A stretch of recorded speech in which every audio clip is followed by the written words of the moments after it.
I will miss this place. I've got a lot of friends out here now. And Ernie Balcueva's packing up, ready to say goodbye to what's been his home away from home for 10 months. The Gift of Life Transplant House offers a quiet sanctuary to Mayo Clinic patients going through a variety of organ, stem cell, or bone marrow transplants, often life-saving procedures, which was definitely the case for Ernie. The reality is that Ernie is quite sick. He needs medication to support his heart and to support his overall circulation.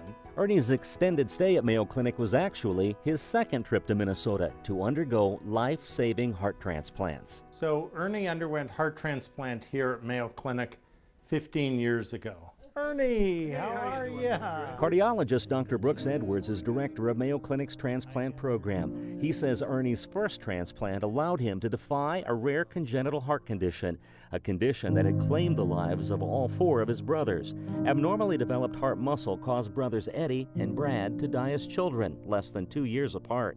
Brothers Randy and Rick died as young men. Then, when Ernie's replacement heart started to fail, his father feared he could lose his last son, a near certainty if Ernie could not get another transplant in time. Pretty hard to think that they gave us only 17% chance of getting a match.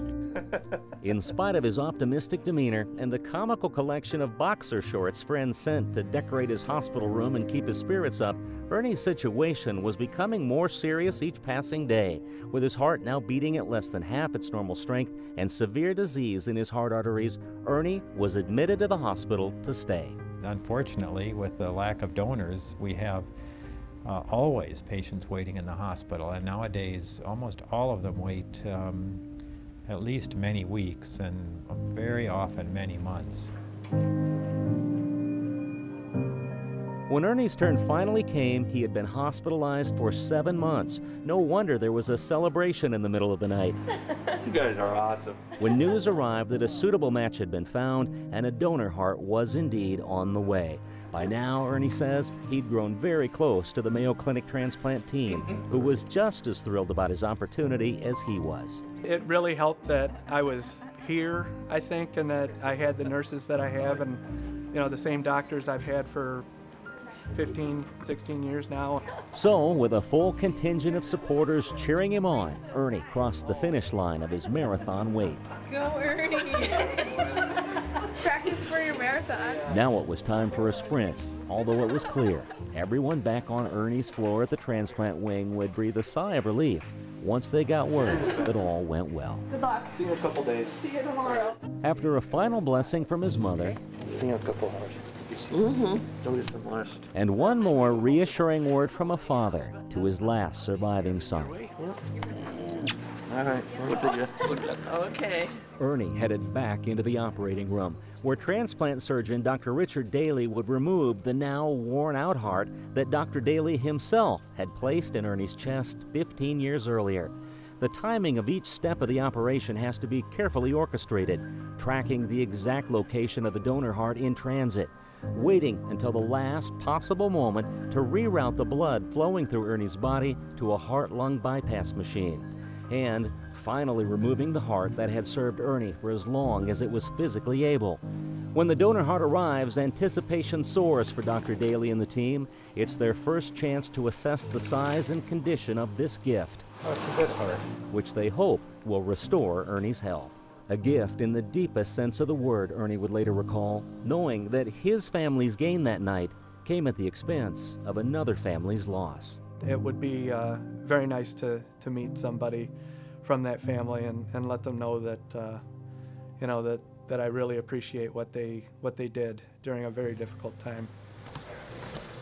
6 weeks later, Ernie's gratitude continued to grow, right along with his strength. He's determined to fulfill his part of the bargain and condition his new heart to its fullest potential. It's a lot of work, and that's basically to get as much of a cardio workout as possible and keep the heart working and make everything fit together and get my muscles back. Ernie's case is indeed dramatic, with 5 boys and all 5 of them affected by heart disease. Because of their complicated conditions, 4 of the Balcueva brothers could not be saved. But thanks to his transplant, one of Eddie's sons is going home. I'm so happy about it. And I'm sure that those 4 boys had something to do with it. I tell you. Ernie has a couple of sons of his own that he can now fully look forward to catching up with.